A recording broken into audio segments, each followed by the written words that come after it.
We're back on the Sportsmax Zone. What was intended to be a marquee game in the NFL on Monday night between the Cincinnati Bengals and Buffalo Bills was marred by an unfortunate event near the end of the first quarter. Bills safety Damar Hamlin suffered a cardiac arrest after tackling T. Higgins. A seemingly routine play suddenly turned into a dire situation as Hamlin, after completing the tackle and getting to his feet, just collapsed.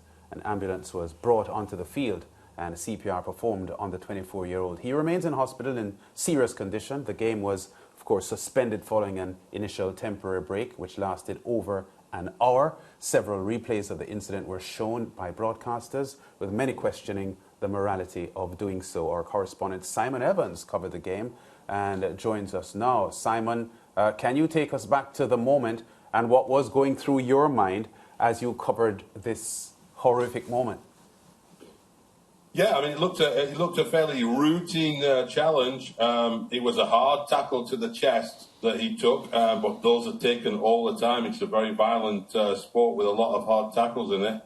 And he goes down and he gets up to his feet, and then suddenly he collapses to the floor. And really, the reaction of everyone, you could see the faces of the players. They were absolutely shocked. The referees immediately calling for medical help. An ambulance was out on the field really quickly, and you realised within a matter of moments that this was not just a routine issue.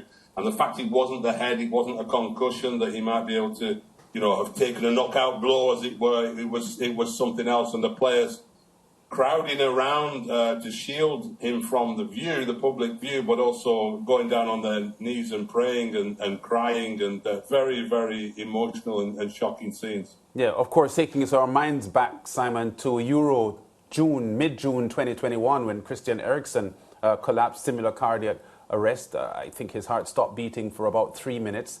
We don't have all the details of the medical complications that he experienced in the moment, but certainly given what the atmosphere was portraying, the players and fans were fearing the worst. Oh, absolutely, yeah. And the coverage ESPN broadcasters had to do, they suddenly went away from the field. They were talking in very quiet tones, and you sort of start to think, that there's going to be some terrible, terrible news you're going to have to deal with very, very soon. And thankfully it wasn't the case. He went off to hospital, critical condition, they said. And so he's fighting for his life and receiving treatment. We haven't had a huge amount of medical details, but it really was a moment where you were given a very firm reminder of just how dangerous that sport is. It's a violent sport. And really, the feeling I was left at the end of the night, having written about all the things that happened and the reactions to it, was, you watch American football every week, as I do, and it's really very surprising that this doesn't happen more often. Yeah, that's the same thing I was saying to myself. It's the same thing I say to myself every time I watch rugby from your neck of the woods. Simon, you stressed in your first answer to Lance's first question about the fact of the ambulance being on the field quickly, and attendant attention being paid to Hamlin. First aid doesn't mean much. In fact, I'd wager that first aid doesn't mean anything if it's not fast. So it's fast aid that's really the issue. And you would say from your vantage that first aid came to Hamlin in a fast way to help him as best as those administering it could on the field. Yeah, I mean, straight away, as soon as he hit the deck, the players, you could see players' reactions, and then immediately the referee, within seconds, the referee is calling immediately for attention. There was no waiting around seeing or, the old slaps on the face or anything like that. It was, and the ambulance was out there very quick. I've never seen that before. So they knew it was something really, really serious. Now, we were told that CPR was applied. I haven't actually been able to work out whether that was with a defibrillator or it was, the traditional sort of manual route of CPR. But one of the ESPN reporters who was able to see through the crowd of players said that, they were pounding his chest very, very quickly. So, yes, you're right. Quick attendance is absolutely vital, and I don't think there really can be any complaint about that last night. It was an extremely swift reaction. In this age of wall-to-wall coverage of everything, there has been talk about the morality of rebroadcasting. What is it that happened to him? On the one side, you have people who are saying, well, there was no gore involved. It wasn't a wound from which blood was spewing. So there was nothing wrong with showing fans what happened and replaying the incident and so forth. Other people are saying, well, the man found himself vulnerable to the point that his life was at stake. Those images ought not to have been rebroadcast. Where do you stand as an experienced reporter? It is a difficult one. I certainly think that not showing somebody while they're lying on the floor receiving medical treatment and in great distress is justifiable from several points of view. It can be distressing to the viewers, and it's also can be seen as a lack of respect for the person who's suffering. But the actual incident where he's hit, I don't really have a problem with that being shown. In fact, if you don't show that and you don't show what happened, in some ways you're sanitizing the violence that there is in that sport, which in some ways is more dangerous in a way. You're deluding people into thinking it's something very safe that they're doing.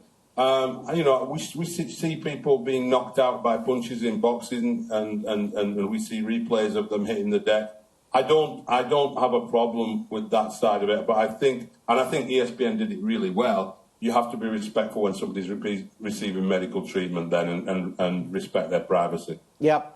Another thing for me, coming from the incident as I saw that on Monday, was the fact of players in these professional sports, Simon, and the salaries that they're able to command and the benefits that they enjoy.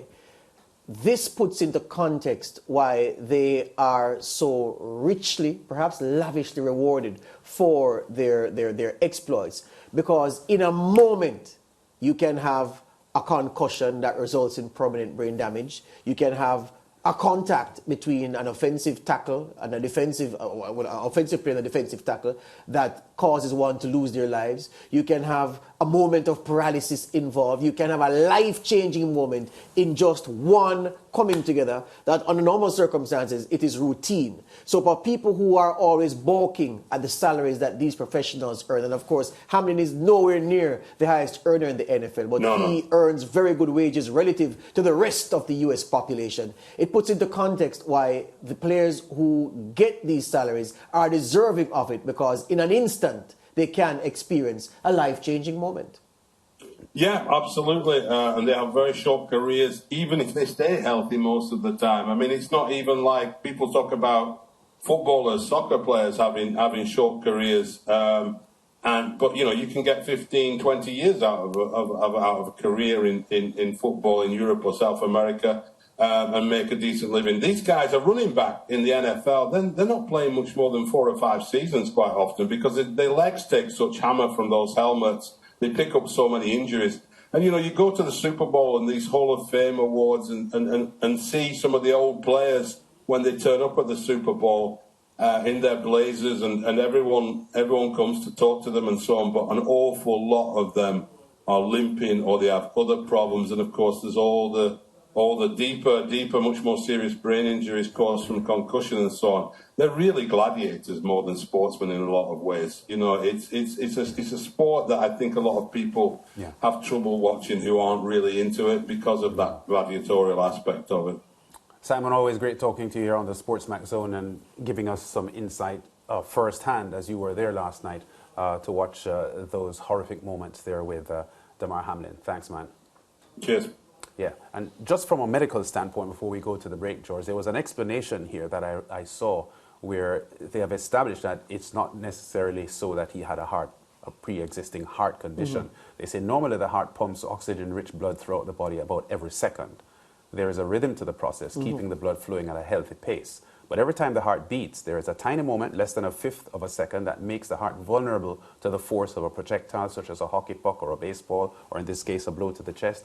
that can lead to a chaotic and potentially deadly heart rhythm. It is in this exact moment, experts say, that a blow to the chest in the exact right place can launch an otherwise healthy person into cardiac arrest. The heart's electrical system malfunctions and the heart beating rhythm goes haywire. So there is a suspicion that this is what happened last night and that there wasn't anything pre-existing. I had an uncle who did karate.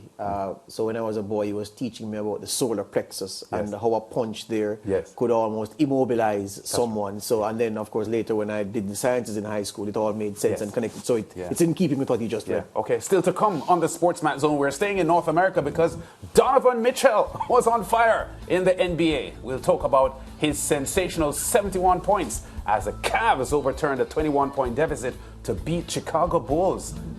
And Cristiano Ronaldo is in Saudi Arabia, having signed for Al Nassr. We'll talk about this historic move. And there is a musical flavor today's show has, as we discuss Rolling Stone's list of 200 greatest singers. And remember, Test cricket is on our home of champions tonight. Check out the third test between Australia and South Africa from the Sydney Cricket Ground. It starts at 6:30 p.m, 7:30 Eastern Caribbean time. And it will be on Sportsmax as the Aussies go for the sweep.